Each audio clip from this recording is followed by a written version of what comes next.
This is Between Hook Sets. I'm Jason Walter from In Through the Outdoors with my partner in slime, Kurt Underhill from the Fishing Crew. What is going on, my friend?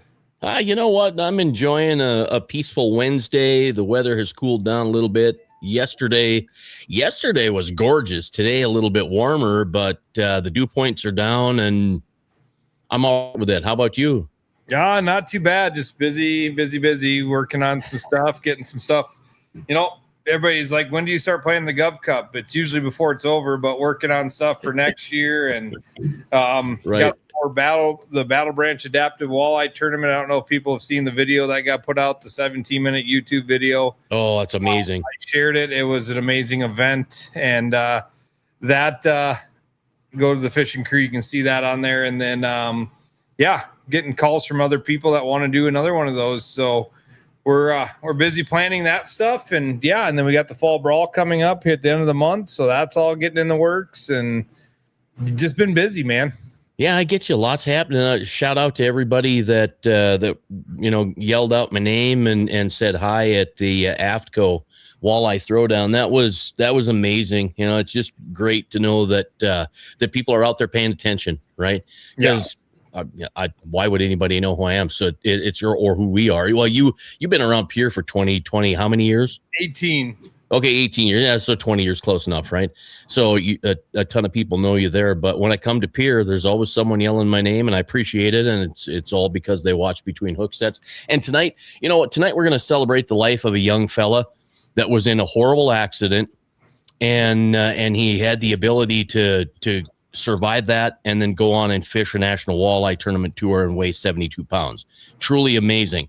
This young fella, I don't know who he is. Something compelled me to dedicate tonight's program to Jackson Youngworth. 19-year-old was recently killed in a car accident, automobile accident. And I noticed that I had 16 Facebook friends that are mutual. Well, when I went to look to see who those 16 were, I noticed that most of them are young men, right? Yeah. Or 15, 16, 17, 18, 19, 20, 21. You might have met Jackson. I'm pretty sure he was on the Pierre trap team. Heck of a gunner on the trap team. And I know his little brother did, Logan, but I'm pretty sure Jackson helped with Sharp Showdown running fish a couple times.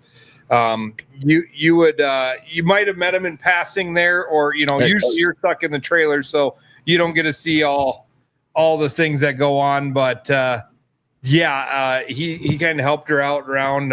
Very polite, young, great kid, and he'll be missed by a lot of people. And like my wife was talking, these young kids are, our daughter's going to be 18 here in just shy of a month.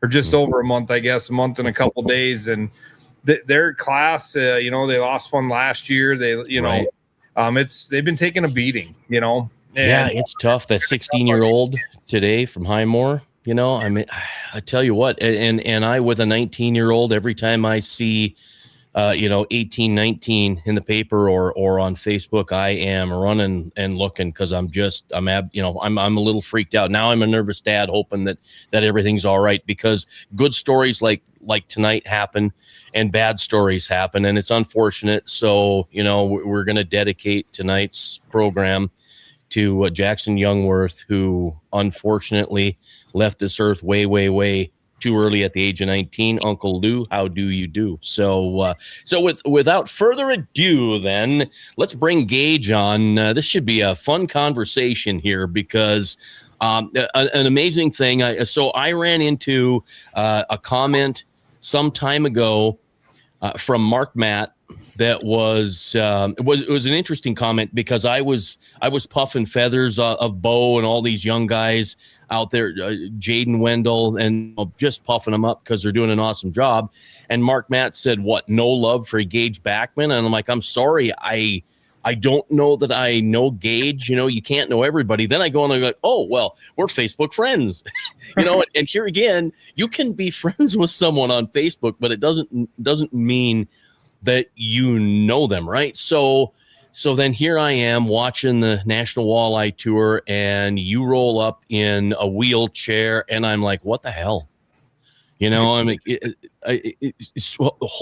this kid is fishing this tournament after that accident. And if anybody saw the promo card that we had on Facebook, it was a hell of an accident, right? I mean, it was ugly, and you were in the van, correct? I was, yeah, I was the passenger in the van. So before we probably dive into that, let's get to, so for people who don't know who you are, who are you, where are you from, and how old are you? So my name's Gage Backman. I'm from Harrisburg, South Dakota, and I'm 21. I just turned 21 like a week, 9 days before my accident. Wow. So I barely had a chance to have a little bit of fun before this happened. Yeah, I saw that on Facebook. I'm like, well, that's really unfortunate, just a short time after your birthday, but I guess all things happen for a reason, and you survived it. And the crazy thing is you survived it in a ton of pain, and then you roll up, and it's not like you just drove across, South Dakota to go from Harrisburg to Lake Oahe to fish. You went all the way to Oconto, Wisconsin, and fished Green Bay. And as a pro. Right. Yeah. So let's get that out there. He was not a co-angler. Gage is fishing. He was the pro. Is this your first year fishing on the pro side of the NWT? Yeah, this is like my first full year actually swinging for tournaments. When I heard about the whole rule change, I was like, if I don't do it now, I'm going to regret it. So I just decided to do it, and it's kind of been going my way. Not completely, but I made it to the championship, and that was my end goal for the season. Well, I mean, right, I was just going to say that is the end game, right? So you think about that, 21 years old, first time swinging at the National Walleye Trail, playing with the big boys. I mean, have you fished any Gov? I think I've met you before, but I don't know if I have. I mean, I know who you were, but I don't think I've seen you in the Gov Cup or anything like that. So you just took the full leap and didn't even stay with probably fished league and stuff like that, and then went out. Yep. Yeah, I fished the LAWC, the Lake Area Walleye Club here in South Dakota, which is like the Glacial Lakes region. And then like in my past, when I was like younger teens with my dad and brother, we'd fish some tournaments down in Platte and whatnot. But yeah, like you said, I've never fished the Gov Cup. I want to get into it this year. When I saw you post you had an opening late, I was like, I really should sign up for that. But I was busy that weekend, so it was just kind of a train wreck. But yeah, and I would have loved to fish that AFCO throwdown as well, but couldn't have been there for that one either. Well, and you obviously are a scoper, so yeah. You're going to want to sign up for that one next year. There's something special about it, even for a guy like me that's not, I'm not swinging. Well, I'm swinging for the big fish, right? I mean, I'm trying, but you're at a different level than a lot of us, so it obviously is going to mean a ton more to you. I noticed I've got a couple pictures I want to pop up here before we get too busy chatting. Do you remember what that one's from? Yep, that was day one on Bay to Knock. Okay. That was actually like a stellar day. I couldn't have dreamt it up any better. I had a great co-angler on that day, Ted Miller. He told me like right away, he's like, I'm gonna get a big one first cast, and sure as heck he did. Like I was waiting for my live scopes to boot up, and he hooked this one, and I just couldn't believe it. But yeah, so that was awesome, and the slots came in the right order, and then whole tournament, but we ended up getting another like 8-pounder. Actually, we did have one slip up. We lost like a 9.5-pounder because my net snapped in half. No. Yeah, and it was floating out there in the net. Are you kidding me? I'm so serious. So what was snapped in? Was it one of those Ego? It was a Kalen's net. So we had it really extended. Yep, and right at that, like right there, it just came apart, and it was out there floating. Oh, that's a heartbreaker. Big time, because that 1.5 pounds would have jumped me up right in there in that top 5, because I wasn't far from it. Well, yeah, that sucks. Tell us about this one then. That was, I think, day 2 on Lake Erie. Okay, how about this? Oh, sorry, I didn't mean to cut you short on that one. Oh, nope. So, yeah, that day 2 on Lake Erie, that was like my dream day, except the fish didn't weigh what they should have. Like I had 3 over 30 and then a 29.5 and a 28. And it was only, I think, like 36 and change or something. Sheldon, how you doing? Okay, I'm going to go back to this one again. I've got another one yet too. So now this one, it almost looks like you're younger there, but. Yep, that one was 3 falls ago. It was on the day of the time change. I'll never forget it. We were coming out of Swan Creek, and my Lowrance was just sitting there spinning. Like I had no idea where we were, and we were the first ones there because of the time change. And it was just completely black outside, and we wanted to run. We ended up running south that day, and that fish was 15 pounds, 2 ounces. Yeah. No kid. Let's look at that thing again. I thought it looked like it was a 14 something. Yeah. Look I have at that more thing. pictures of it. I have a picture of it next to, we doubled up. So it was that one, and my dad had a 28 that was 9 pounds next to it, and it just dwarfed it. Wow. It was well, and in this last picture I have, this is probably the biggest walleye you've ever caught. Yeah, right. I've been chasing muskies for a few years now on Iowa Great Lakes, and that thing topped them by far. That was 54 inches, 42 pounds. That's amazing. So did you see that on the scope then? I did. So I had seen probably so that was on day 2. Day 1 of the tournament, I hardly saw any muskies where I was at, and I was only fishing 3 miles from takeoff. So no kidding. So everyone going north was blowing by me. So do you have the grids up on your screen? I do not. No. Oh, you okay? So then you just knew it was big. You couldn't, because I think most of the time I'm 5 foot increments, so it would have taken up that 5 foot cube. So wow. So yeah, tell us about the screen. So that fish, it honestly looked like a walleye. Like the walleyes I was catching were 5 to 10 feet below the surface, and that fish was facing me. So it was just a big red return. So I pitched at it, and it landed right on its head, and it just came up and just grabbed it. And wow. I was feeding it, and I told my co-angler to come look at this because it started taking off. I was like, "That's a muskie. We just made a mistake." But we had 5. We had 5 in the well already for 35 pounds or something. So I was like, we're going to get this fish in. And we got it in. It took 45 minutes, but. Wow. Isn't that something how long you can work a muskie? My brother caught 2 52 inchers, one on 6-inch mono, fishing in Minnesota by accident. He had caught a crappie, and the season wasn't open, so they couldn't have muskie anyway. But he's like, well, what else am I going to do? So the muskie had wrapped itself around, so the mono was around the back of its gills, and he just kept fighting it until it got tired, brought it in, got it unwound, took a picture, laid it back down in the water, took off, and it was good. And then the second one, I think, was on a bouncer or something like that. It was just crazy. Like, who catches 252ers by accident? Yeah, that's nuts. Oh. Yeah, that fish, we chased it around. There was a clover on the graph, and when we finally got it to come up, me and my co-angler Jacob, we looked at it and we were like, "Oh my gosh!" Like, that thing is huge. That's a beauty fish. It is. Well, and then to see it on live scope, I that just either that or our side imaging. Yep. It's just amazing how those returns come back, and they're beautiful. Yeah, you could see like the 3 segments, so you knew it was either a big old gator or it was a muskie, and it was right away. It was like, oh boy, here we go. But I didn't want to lose my tungsten, my VMC 3/16 ounce jig head.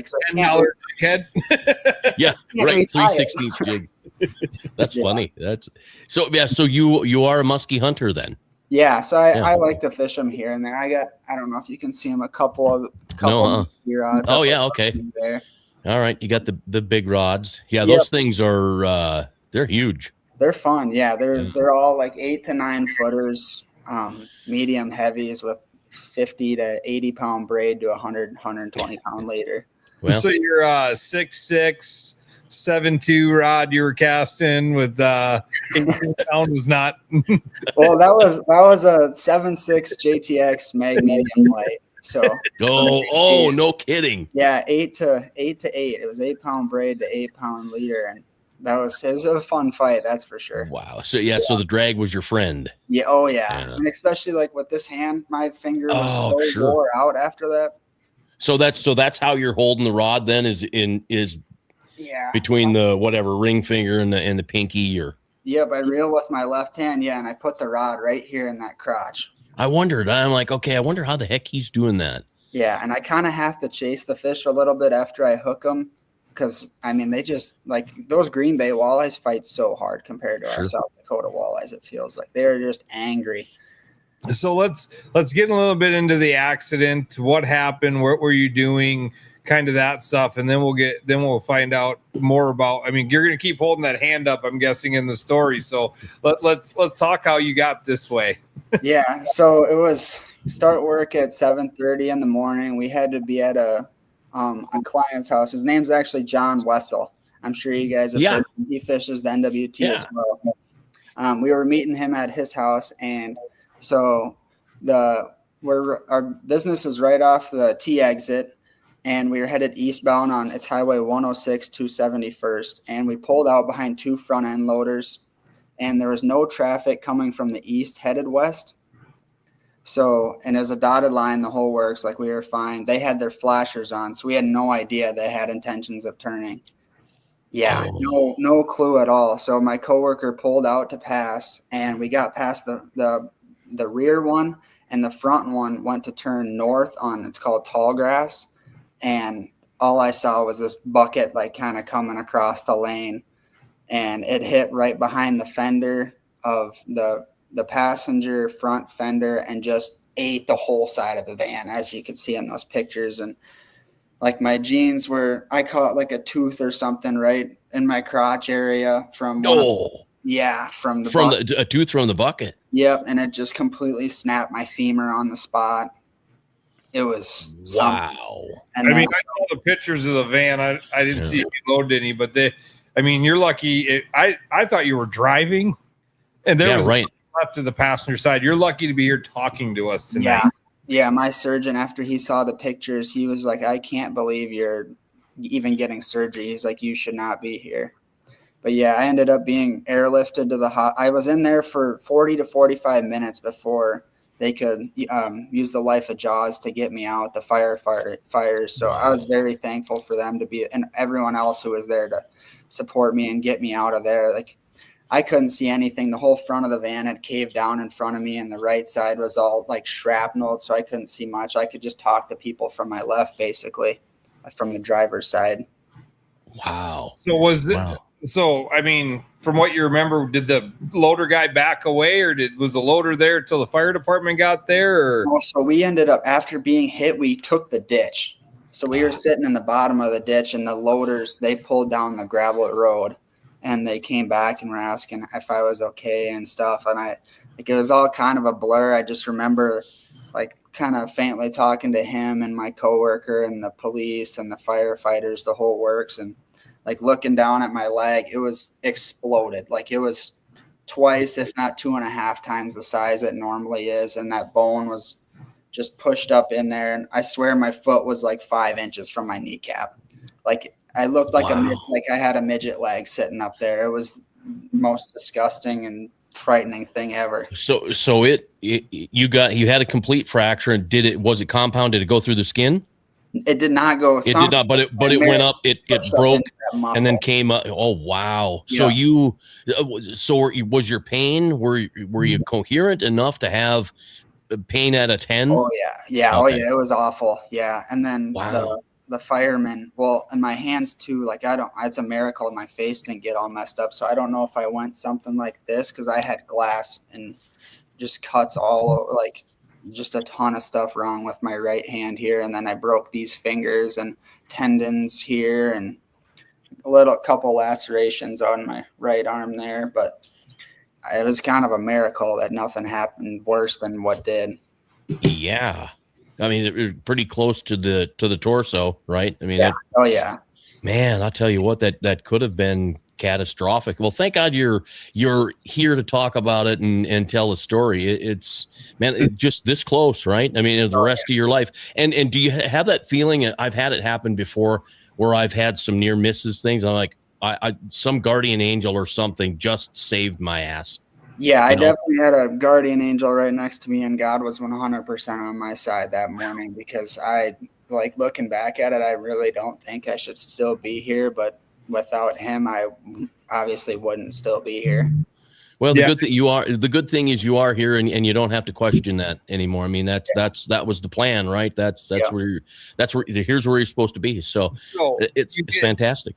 45 minutes in the ambulance, and like I say, 45 minutes stuck in that in the van. While the chopper was on the ground. while the helicopter was on the ground. It was 45 minutes I was sitting there. Wow. And so did you have any hemorrhaging or anything? Were you bleeding? They had to stop the bleeding, or? Yeah, so that's why the trooper called for the bird, was because he thought I had internal bleeding on my leg, because he knew my femur was snapped instantly. So I mean, okay. You 45 minutes inside that van, and you're sitting here in obviously excruciating pain. Yep. And and I always tell everybody, we do a lot with the fire department, with the fishing crew. We've donated a bunch of money to them in the past. I've been, fortunately enough, I don't know how you want to say it. I've been on a couple rescue missions with them, and they need extra boats or something like that. And I always tell them, these are the best guys you can ever meet. You'd never want to see them. I'm gonna meet them. But you're so happy when they pull up. Oh yeah. Yeah, it's a crew you never want to see, but when they pull up, you definitely want to see these guys. Yeah, they were all such nice guys too. Like they were very calming to me. Like they couldn't believe I stayed awake the whole time. Like not last night, the night before, my mom baked a bunch of cookies and we brought them to them, and I wanted to meet the guys and thank them for what they did, and like for kind of saving my life, to be honest with you. And yeah, they all had a reason they were there. Like they had been in previous accidents and realized like how thankful they were. So they wanted to join and be volunteers and whatnot. So yeah, it's a big deal. I'm sure the T Fire Department came out, right? Like, yep. And that's probably most likely a volunteer base. Yep. A lot of our fire departments in South Dakota are strictly volunteer base. Yeah. The Pierre Fire Department has 2 full-time guys, a chief and a maintenance guy, and everybody else is a volunteer. So these people aren't getting paid to do this. Right. And can you imagine? I mean, they got there and how calm they were. And, they're like, we know what to do. Like, and I mean, every accident's different, right? I mean, how many times are you going to pull up on a Sprinter van smashed by a loader bucket, right? Like, that's not something I don't know how you train, know to train for something like that. Yeah, so, they said it was a first.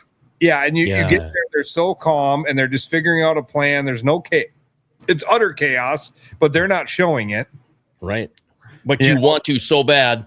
Been there, done that. I was a first responder. And by the way, the one thing that we really appreciate is when you come and meet us, because you are glad that we were there to help. And so the thing that happens is we get to see you're okay, because a lot of times we don't get to see that. You may pass on and we never, ever get to know it, because they don't call us back and say, hey, this is the patient's condition. You don't get that information. So it's great that your mom made cookies and that you wanted to meet those first responders. It's a big, huge deal. Thanks for doing that. It's a big thing to do. So let's get a little medical. Did they talk about compartment syndrome at all with that internal bleeding in your leg? Meaning like what's... So it's compartment syndrome. You'd have all that blood. Your leg would have been swollen up to the point where it can't handle anything more. And they cut it open to relieve the pressure.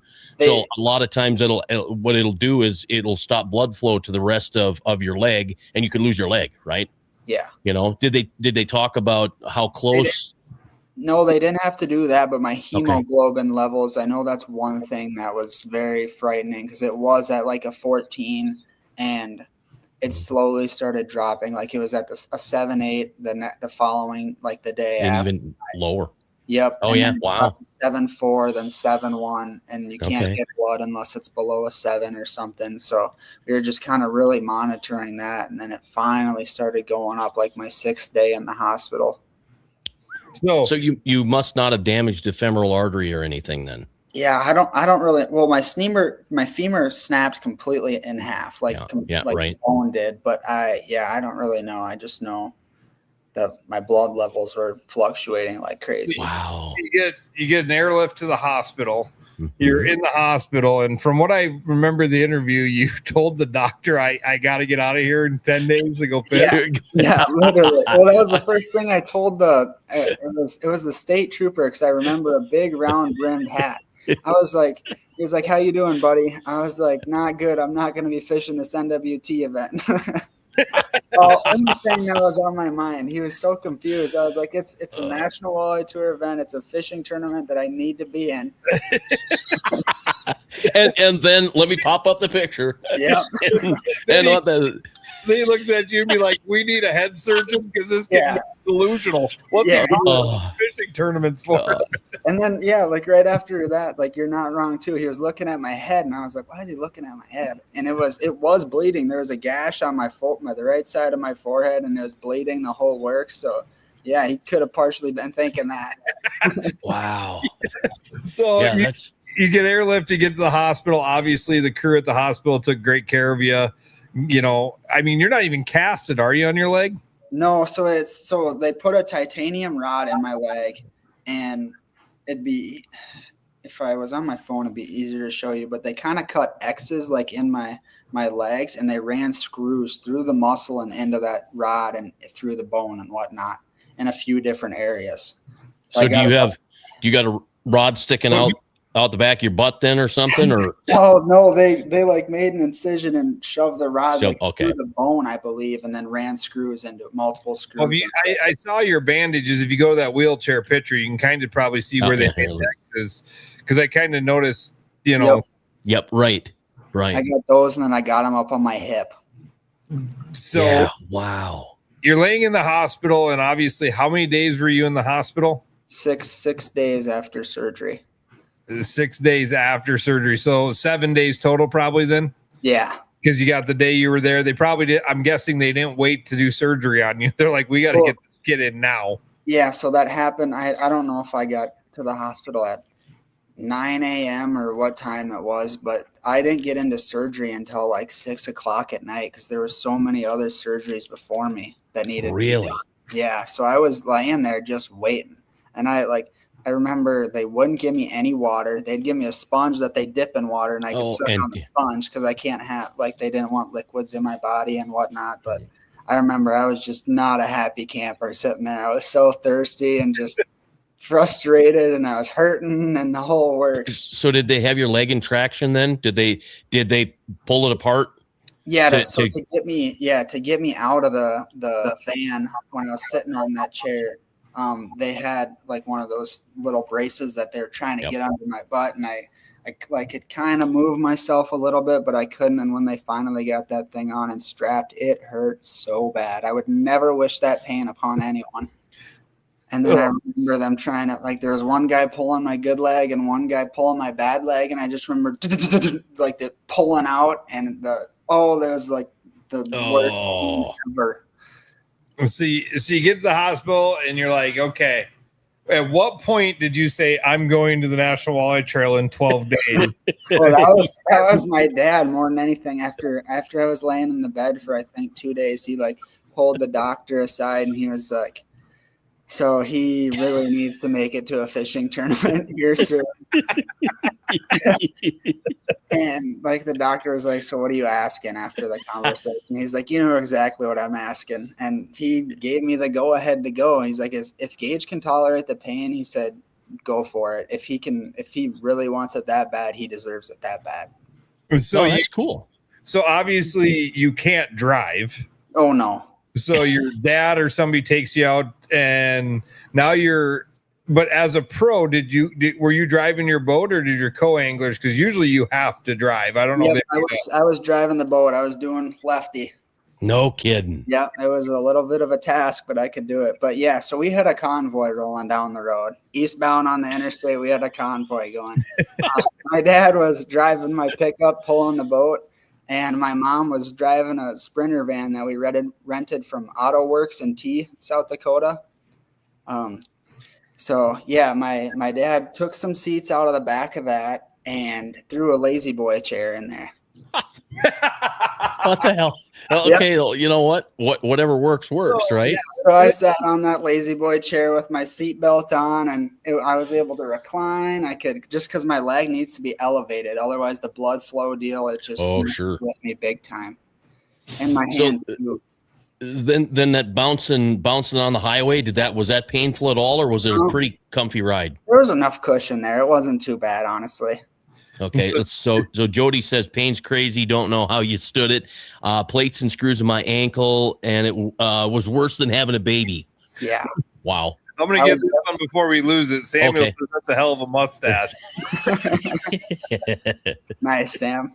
So you weren't, you didn't get shocky or anything like that? You were coherent the whole time? You didn't have any, you didn't go into shock? You didn't, nope, they just kept you alert?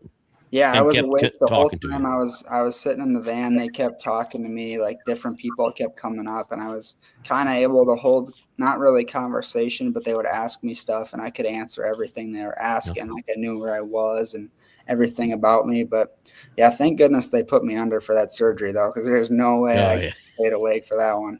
No. Yeah, so no. You have a convoy. Your dad's driving the truck. You're in a Sprinter van and a Lazy Boy. Yep. And, you know, was there, before you left, was there conversations with Jeff and the MWT to say, hey, I'm in a wheelchair. Like, I'm going to do this. And you got to think about this. Like, I'm giving you mad props for your grit and determination to go do this. But what I think people probably miss about this story is you're out there fishing for your championship. Yeah. You also probably had to think the whole time, I'm going to have somebody else in my boat that I don't know. It's not like fishing the tournament with your dad. Yeah. Right. It's not a team event. So you're getting two different people in your boat that you don't know. Was that going through your head, like in the planning or any time before the tournament started? Like, I'm not capable of doing what I normally do. Yep.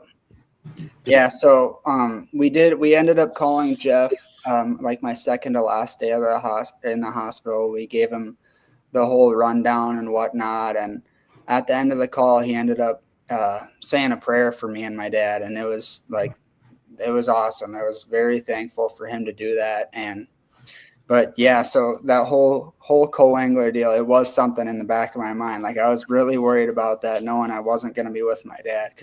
So I fished. I had half day of pre-fish actually. I fished from 8 to noon on Wednesday, that last day, and the pain was just too bad to where I couldn't keep going. Really? So the first 2 hours, we were running planer boards and bouncers suspended, trying to catch some fish, and I could see them all in the live scope. Like I was sitting at the dash and I was looking over the windshield and I could see them and trying to go right over them, and they wanted nothing to do with it. And after a while, I had my dad, like right at that 2 hour mark, I had my dad hand me a rod. I was like, I can't do this anymore. I was like, throw a crawler on that jig head. I was like, just give it to me and I'll figure it out. And so he got me in the front of the boat and I started running that trolling motor with my left foot. And I'm sure you're right foot dominant, right foot. Oh, I mean, you're not a lefty. So everything is, way off. And let me ask this. Did you, like, you're driving 10 hours for you to get there, I'm guessing, from Sioux Falls? Yep, it took 10 hours. Did you go out in the boat the day you got out of the hospital here, or how did you know you're even going to be able to run this boat? I had no idea I was going to run this boat. I actually have a 6-foot ladder sitting right there. That's how I crawl in here with my dad's help. So you were just bound and determined to make it happen. Yeah, my dad, thankfully, he could get the boat all ready to go for me. And when there was enough traffic stopped, like when we were getting close to the ramp, when people were unloading, it gave us enough time for him to get that there and then help him to get my little step ladder out to get me out of the front of the pickup and my walker to walk me back there. And then I could climb up that with his help, and I just slid in here and then I was just ready to go basically. Wow.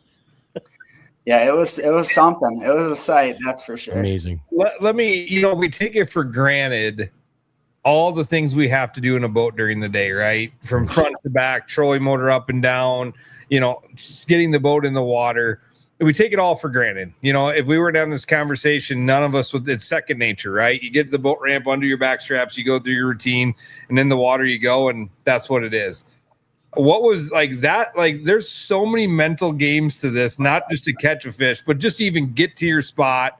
I'm sure every wave you hit, we all feel, as you get to our age, the more waves you hit, the harder they feel, but you had to be like, every little bump had to be like, oh my God. Like every single one, every time I hit a wave, like my right leg, just sharp pain,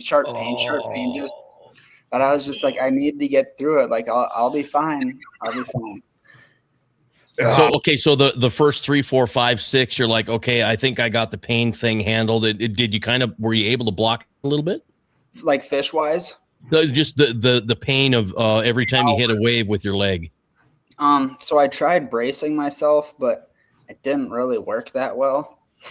But I kind of knew what was coming, and I just kind of not necessarily tensed up, but I tried like forcing my foot into the floor so it wouldn't bounce so bad. Okay. So I know there's a few folks wondering another question. When I lived in Lakeville, Minnesota, I was helping a family had lost their load. So everything on their trailers sprawled out all over 35W just south of Lakeville in the Twin Cities. And I ripped the tip off my finger. Ooh, It didn't realize it until we got back in the pickup. And I'm like, you know what, guys, I'm getting soaking wet. Why am I wet? Are you guys wet? And the guy turned on the light and I'm like, oh my God, I got blood squirting all over. So we go to the emergency room and I get everything taken care of. Well, then I've got all these stitches and my hand is they've got these 2 fingers and I'm wrapped up in it. So I can't move my wrist, blah, blah, blah. And, nothing that night, but the next morning I had to go into the bathroom and I went, I'm right-handed. Yeah. Talk about a task. Now what do I do? Yeah, right. Okay. So yeah, you had a little bit. I didn't want to come right out and be gross, but I'm like, okay, there's got to be some people going, well, gee, I wonder how it's working in the bathroom. Oh yeah, yep. Because this hand, it's not gonna work, obviously.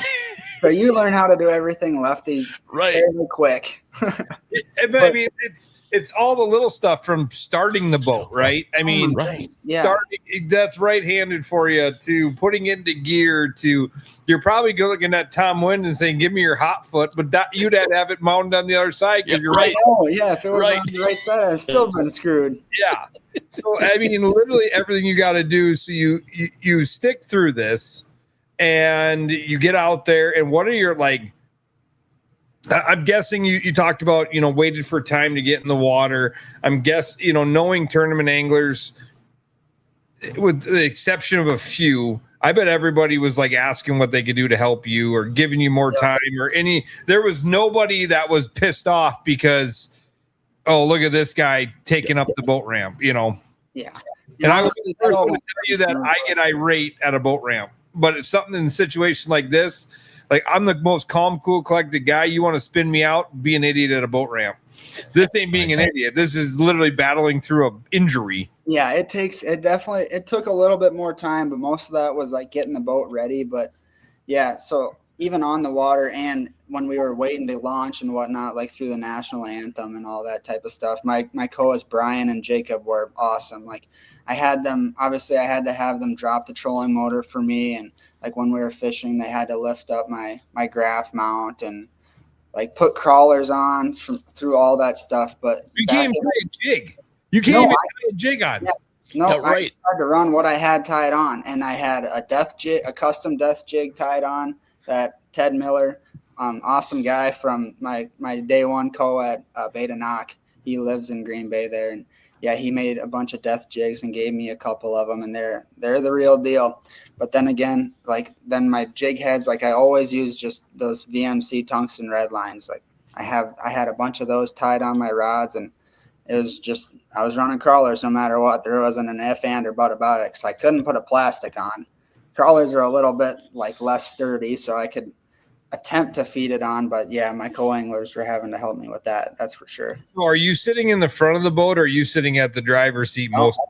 I was sitting in the front of the boat whole time. So how do you? I mean, is it your co-angler helping you get to the bow of the boat?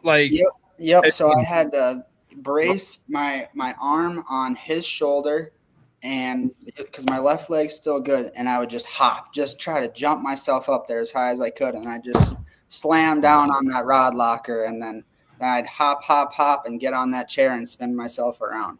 No kidding. Do you have a butt seat up front, or are you fishing in a normal chair? Yep, I have one of those Millenniums. I did bring another Ranger chair just in case, but I couldn't sit down that low.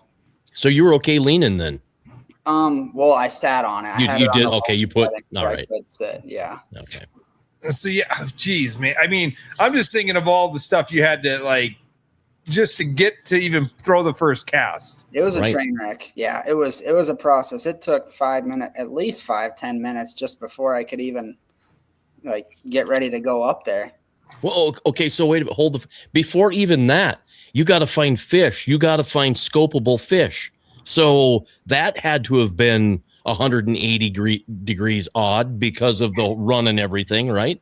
Yeah, so my teammates were awesome. They helped me out so much. Tyler Wolden, Joe Bricko, Dylan Mackey, and Randy Topper. Congrats to him for taking the cake. But they found this spot really close to takeoff, like in practice, and that ended up being where I spent my whole tournament. I knew I could get 6s and 7s out of there if I ran through enough 4 and 5s, and that's exactly what happened. Like we were catching 30 to 40 fish a day, no questions asked. Wow. But And they were big. I mean, they were Jiminy Christmas. Yeah, those 4s and 5s. There's nobody that can argue that you literally went out there and just to show up day one was a feat in itself. And then I know so many. I've been doing tournaments for 18 years, right? And I've seen so many guys walk across the stage and with not even the debilitating injuries you have at this point.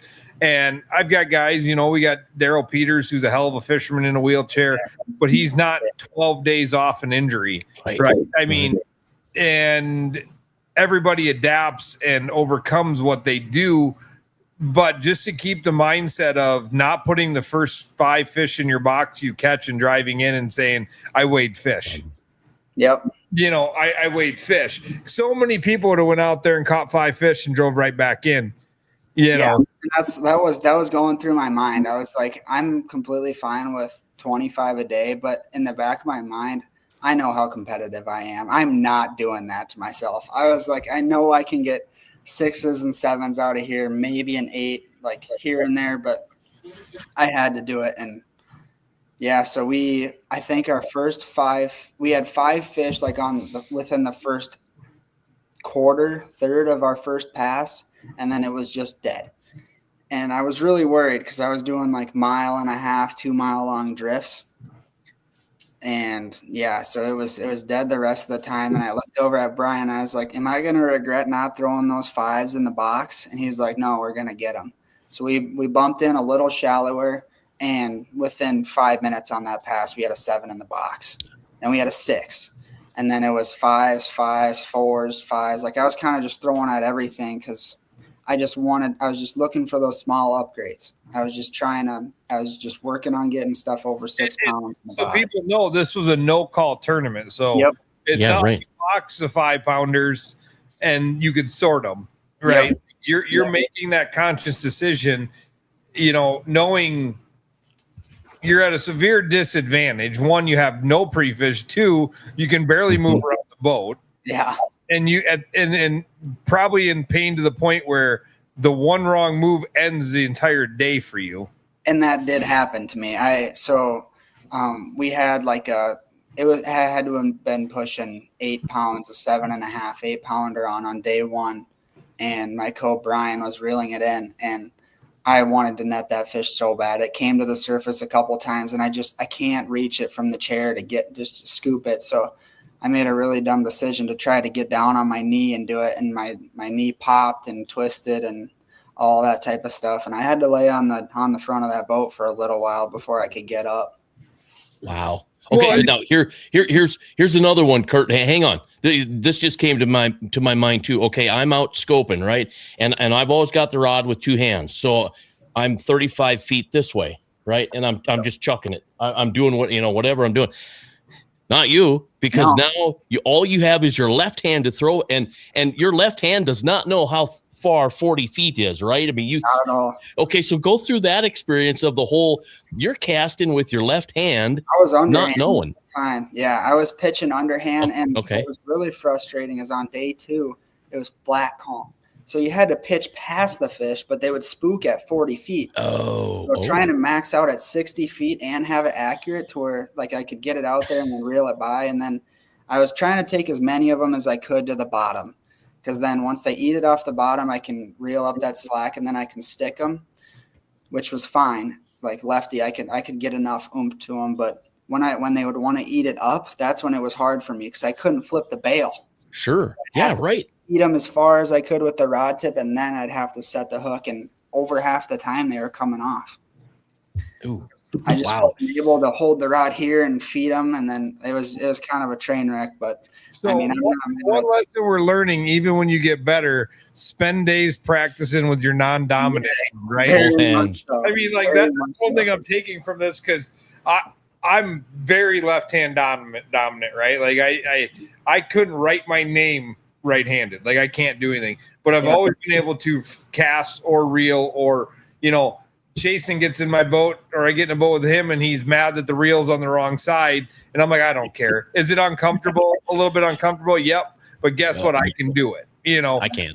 And I've always like, I don't know why, but I can't. I mean, I do everything left-handed except for bat and golf. And if you try to make me do one of those left-hand, I can't do it, but I can't throw a ball with my right hand to save my life. You know? But this is something that to everybody, if you're going to get to this level, you don't know what happens, right? Right.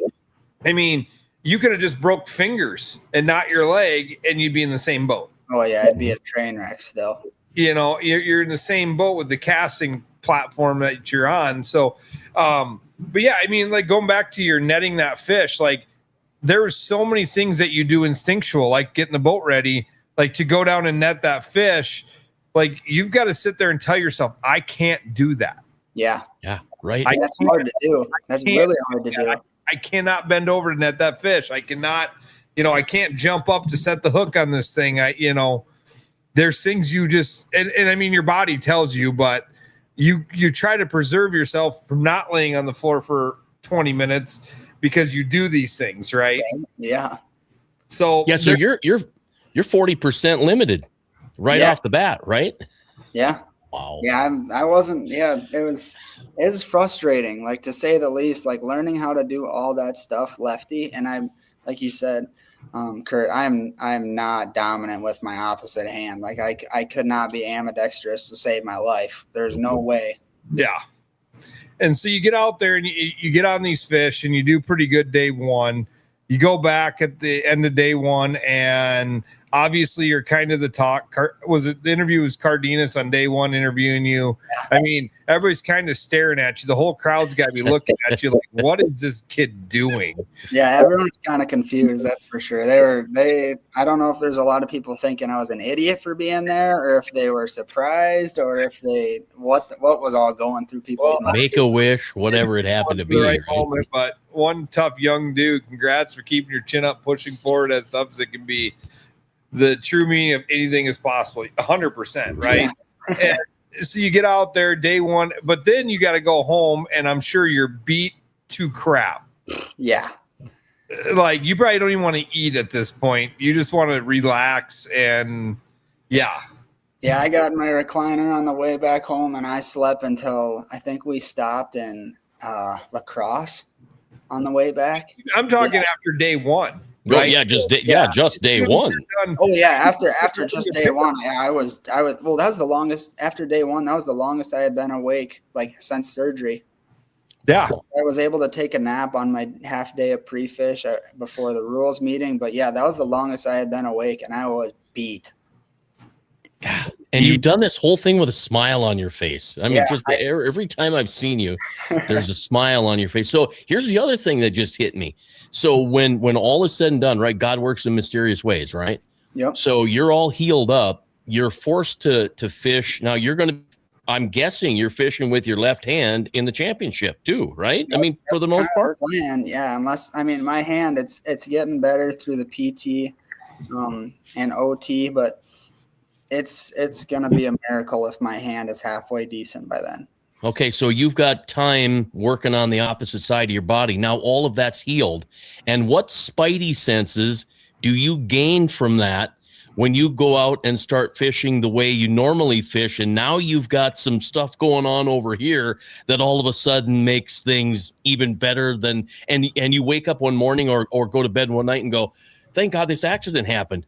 I can fish 10 times better than I ever thought I could, because now I've got spidey senses on this side of me. You know, Right. I'm excited for that. I'm really curious to see how things come out on the backside when you're all healed and back to normal. I am too. I think it's going to be, I think I'll kind of somewhat be ambidextrous by then. And if they're on my left, I'll be able to hit them like that. If they're on the right, I can hit them there. I can do it all righty. I can do it all lefty. I mean, in an ideal situation. The other thing we're missing here is you're almost going to have to relearn some stuff with your right side of your body. Yeah, probably, yeah. I'm dealing with that right now. Today at PT, I was told I could try picking up a fork or a spoon with my right hand again and eating that way, and I can't do that. That's for sure. Really? Yeah. So I mean, that's what we're missing in that scenario is you have to be able to learn to do stuff with your right hand again. Yeah. You know, I mean, and it's going to be weaker. Yeah. Because it's not like a couple week heal. I mean, I'm guessing they're telling you it's a good couple months. Yeah, they said it's 6 months to get back to like 80%, and then it's a full year to be back to 100.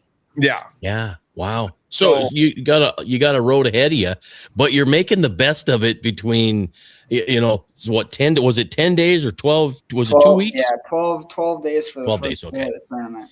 12 days after your accident to now it'll be another, what is it, 3 weeks now till the championship, something like that. So not a lot of time in between there, you know. So wow. I mean, I'm excited. I can't wait. I would really like to be up there. I was going to go to the championship, and then I found out somebody planned a tournament on that weekend. I'm like, you've got to be kidding me.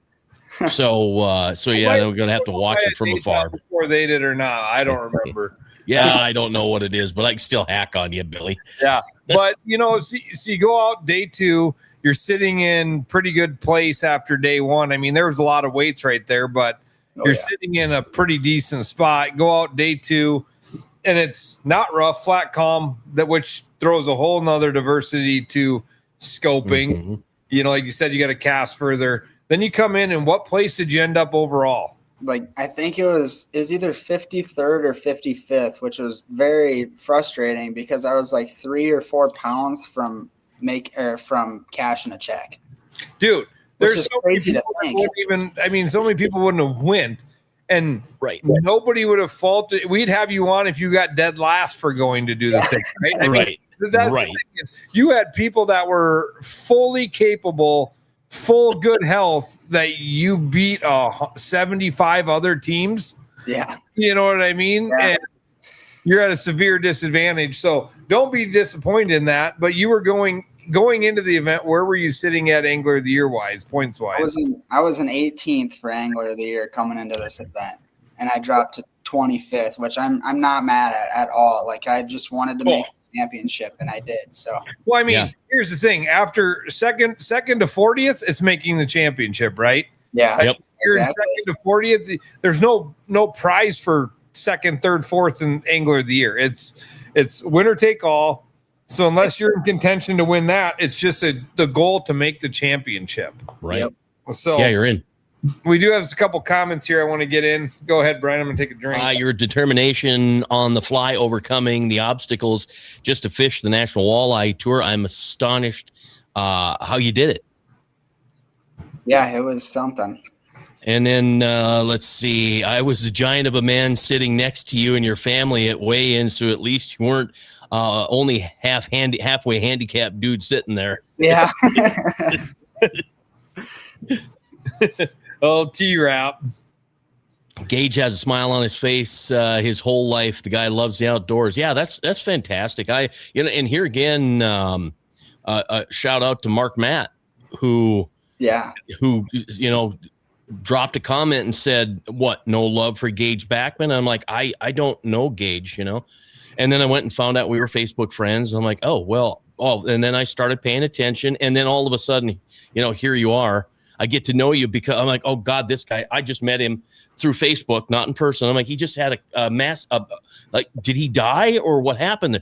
No, he got severely hurt in this auto accident. Now what? And then the next thing I know, I'm watching my TV and there you are in a wheelchair. I'm like, oh, this kid's going to be on Between Hook Sets. Yeah. Yeah. It wasn't the most ideal scenario for getting my name out there. That's for sure. But It didn't hurt though. Yeah. Look at there. Look at that. Jaden, he's calling you the legend. Yeah. So I love that kid too. He's a fantastic man. Love him. But back in the boat this weekend for league championship. Oh, so you're doing now. Wait a minute. You're doing league championship this weekend too? Yep. So we have, the Lake Area Walleye Club has the championship out of Gettysburg this weekend, and I've been pushing my parents hard to let me go to that thing.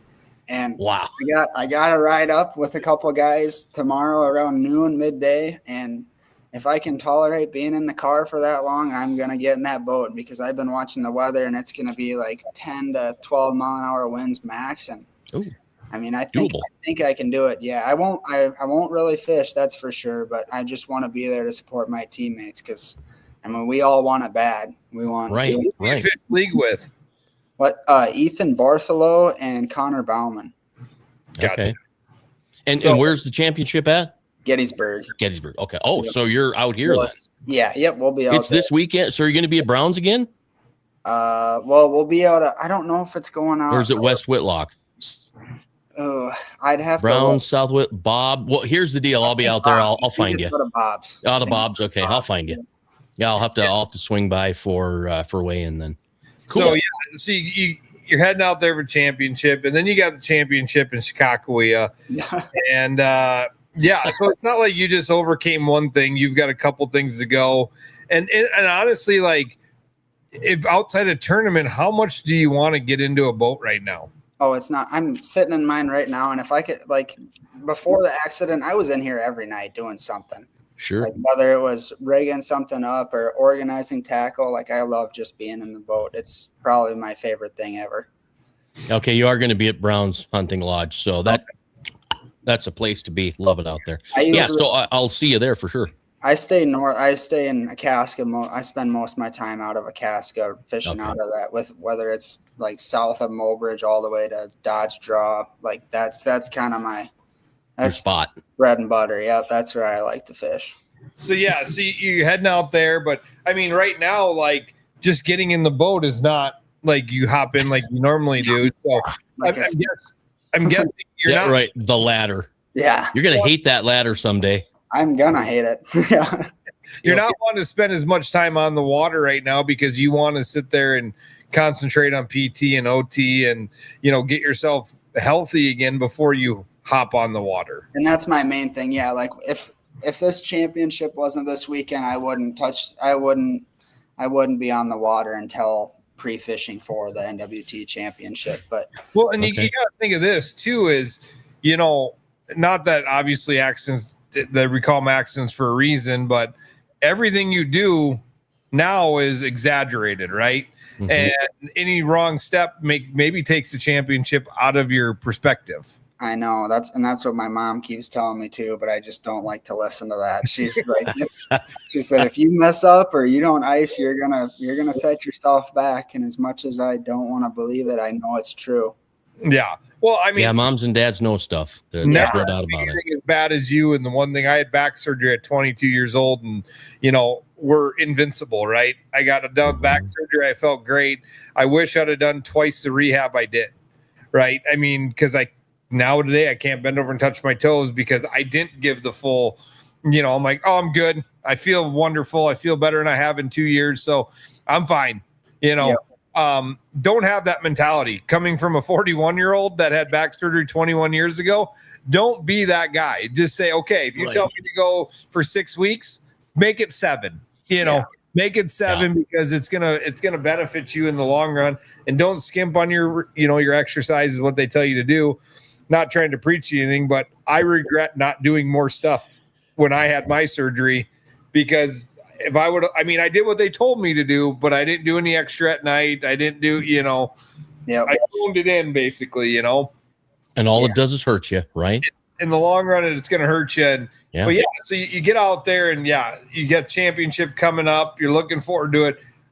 I was going to ask this a while ago. When you're laying in the hotel bed or the hospital bed for 6 days, how much map looking were you doing? How much research on Green Bay were you doing? I was doing like there was nothing better for me to do. Like when people were coming in talking to me, I was doing a lot, and it wasn't even just on Green Bay. Like I was looking at SAC because I had my mind made up that I was making it, and I was looking at like down here further by Browns. I was looking everywhere, all these different bodies of water. Yeah, 8 hours a day laying in 8 hours a day awake in a hospital bed. You can only look at Green Bay for so long before I know, right? Right. There's only so many spots that look juicy. So, okay, are you running Garmin?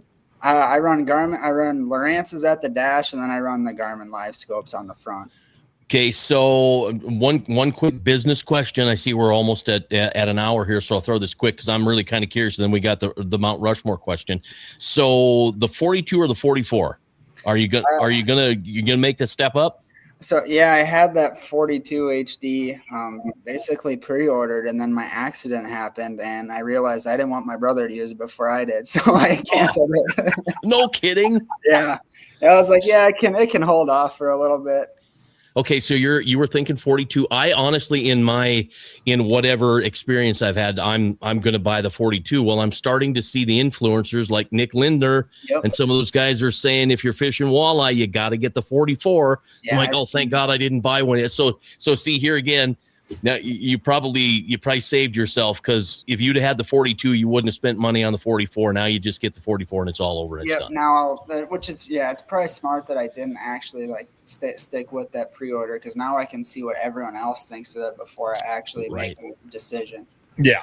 And common sense is not playing into this thing either. It's practical use. So I'm glad I didn't jump on it either because I wanted to get one right away. I'm like, no, I'm going to wait. I'm just going to see. So Kurt, go ahead and ask the question. Oh yeah, so we want your Mount Rushmore. Who could you, if you spent one day in a boat with 4 people, who would it be? Past, they could be gone, they can be future, it could be a dream of I'd spend these 4 people is who I'd love to spend a day in the boat with. 4 guys I'd love to spend a day in the boat with.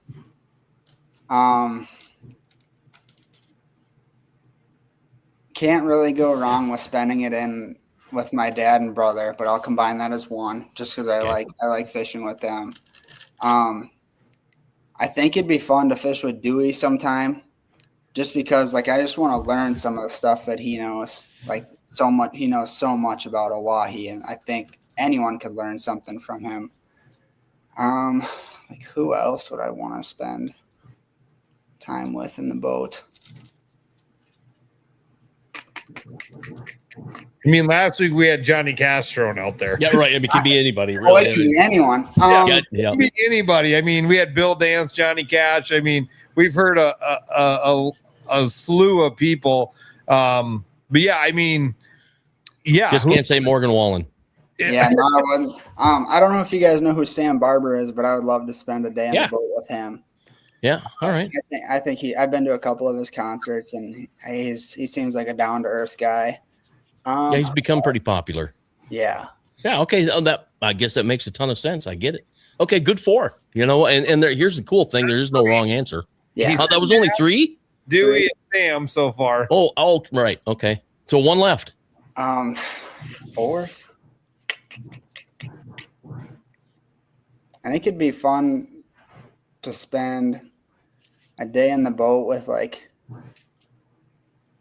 Chad Greenway or something. You can hate on me. I'm a Vikings guy. Yeah, but there you go.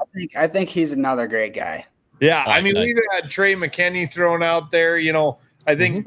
Yeah, I mean, me and Jason went nostalgic, right? We went dad, you know, we went these people, and then we get these younger guys that throw out these names of like Chad Greenway, or you know, I think Bo threw out Trey McKinney or somebody, or what Jaden did. You know, just yeah. Yeah, love it. Yeah, right. It's a tough question to answer. If you had 4 people to fish with, who would it be? It's a tough question to answer. Yeah, it's not easy. So many people. No doubt. There's millions of people in the world. It's who do you choose? Yeah. So, well, Gage, man, we'll be cheering you on. No doubt. Weekend and at the championship in Kakawea. It'll be a lot of fun to see how you overcome. Keep doing your rehab. Do what they tell you to do. That's Tab there. Eating Doritos while fishing. Oh, there you go. I usually don't eat. I can't. I like physically, I don't know what. I just don't eat nothing on the boat. Oh, that's funny. Pre-fishing, Yeah, quit slacking. Yeah. If I could be out there, Connor, I would be. Eating Doritos in the boat. Well, hey, you know what? We appreciate you being on. Yeah. Praise God that you survived this. It is an amazing story. Thanks for telling the story with us tonight. You know, we got into the nitty gritty of the accident, and sometimes those things aren't easy to talk about. Yeah. So we thank you for telling us the whole story, being honest, and being a champion, man. I tell you what, going out and do what you do, and then Wade, the 72 plus. Amazing. Can't wait to see you on Sakakawea. Best of luck to you. Best of luck to you this weekend. I'll meet you in person this weekend. So Yeah, it'll be fun for me. Yeah, I appreciate you guys having me on. I had a great time. I don't know about you guys, but I enjoyed being on tonight. That's for sure. It was good. It's a great story. You know, like we always tell people, we don't schedule very far in advance because we like relevance. And unfortunately, your relevance is not winning the tournament. It was over. I mean, you won in my mind, right? A winner. You won that event. Even you got 53rd, you won that thing because nobody went through more than what you did. Yeah, I definitely had a lot of pain behind the smile, but I wouldn't have had it obviously I would have had it another way, but I was just happy to be there. Think about it. You're probably sitting in pain in your boat right now, or in your leg, right? Touching my leg, yeah. You're in pain either way. At least you're doing something you loved. Exactly. Yep. No doubt. Endeavor to persevere. Well, God bless you, man. Thank you. Yeah. Appreciate it. All right, thank you, and Gage, good luck to you. And Kurt, still want to make sure that that everybody knows that we're dedicating tonight's program to Jackson, a wonderful young man who I didn't get to know, but I've got friends I think that are hurting right now, these youngsters, and it's a big deal. So tonight's show in memory of Jackson Youngworth. Thank you. Yeah, thank you guys.